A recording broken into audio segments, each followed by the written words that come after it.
माझे नाव सोहम महादेव महाजन. मी इयत्ता 10वी मध्ये शिकतो. माझ्या शाळेचे नाव ज्ञानराज माध्यमिक विद्यालय साववाडी तर्फा संडोली आहे.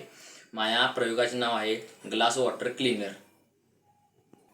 मी या प्रयोगासाठी एक आरसा, अर्धा चिरलेला बटाटा व थोडेसे पाणी घेतले आहे. हा प्रयोग करण्याचा उद्देश म्हणजे आपण जेव्हा पावसाळ्यामध्ये गाडी घेऊन बाहेर पडतो तेव्हा पावसाचे पाणी आपल्या आरशावर व गाडीच्या काचेवर पडते. ते वायपरने पूर्णपणे निघून जात नाही व त्याचे काही दवबिंदू काचेवर व आरशावर तसेच राहतात. त्यामुळे आपल्याला काचेवरची किंवा समोरच्या गाड्या पाहण्यास अडचण येते व यामुळे अपघाताची शक्यता असते. आपण पावसाळ्यामध्ये हा प्रयोग केला म्हणजेच अर्धा चिरलेला बटाटा काचेवरून असा पूर्ण फिरवला व आरशावरून पूर्ण फिरवला तर यामध्ये असणाऱ्या स्टार्चमुळे किती जरी पावसाचे पाणी त्यावर पडले तरी ते पूर्णपणे निघून जाते व त्यावर थोडेही दवबिंदू शिल्लक राहत नाहीत. यामुळे आपल्याला काचेवरून पुढच्या गाड्या सुस्पष्टपणे दिसतात व अपघाताचा धोका टळतो.